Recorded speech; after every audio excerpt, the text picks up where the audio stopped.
আমি কোকোপিট কেনেকৈ বনাব লাগে দেখাইছোঁ। ঘৰতে কোকোপিট তৈয়াৰ কৰিব পাৰিব। নাৰিকল কটাৰ পিছত যিখিনি বাকলি থাকে সেইখিনি বাকলি এনেকুৱা আমাৰ যি নাৰিকল ৰুকা ৰুকনি আছে, ৰুকনি বুলি কয় এইখন গাঁৱলীয়া ভাষাত আমাৰ, এই ৰুকনি দি এনেকৈ ৰুকিলে সুন্দৰভাৱে গুড়াগিলা ইয়াত পৰি যায়। এই গুড়াগিলা ইয়াত সুন্দৰ সৰু সৰু গুড়া হয় আৰু এইখিনি আপুনি চালিব লগা হ'লে এইখিনি কোকোপিট উলাব লগা হ'লে আপুনি কি কৰিব লাগিব, মই ইয়াত উলাই দিছোঁ, আপুনি দেখাই দিছোঁ। ইয়াত মই ৰাখি থৈ দিছোঁ এয়া কোকোপিট।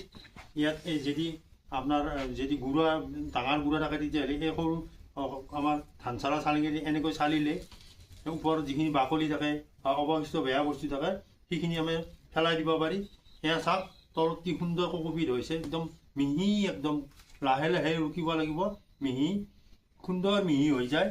আৰু এনেকৈ গৰীব খেতিয়ক কিছুমান গাঁৱলীয়া খেতিয়কে বা যাৰ টকা পইচা নাই এই কোকোপিট কিনিবৰ কাৰণে ঘৰতে সুন্দৰভাৱে কোকোপিট তৈয়াৰ কৰিব পাৰিব। ইয়াত পুলি কোকোপিটটো কিমান উপকাৰী বস্তু, আমাৰ নাৰিকল এই বাকলিবিলাক পেলাই দিয়ে, এই পেলাই নিদি পেলাই ঘৰতে ৰুকনি দি ৰুকি পেলাই যিটো কোকোপিট তৈয়াৰ কৰিব পাৰে বহুত উপকাৰ হ'ব। খেতিয়কে এনেকৈ কৰি চাওকচোন, মোৰ নিচিনা মই দেখাই দিছোঁ আপোনালোকক। এইটো মানে আপুনি কিনিব নালাগে, ঘৰতে আপুনি তৈয়াৰ কৰিব পাৰিব।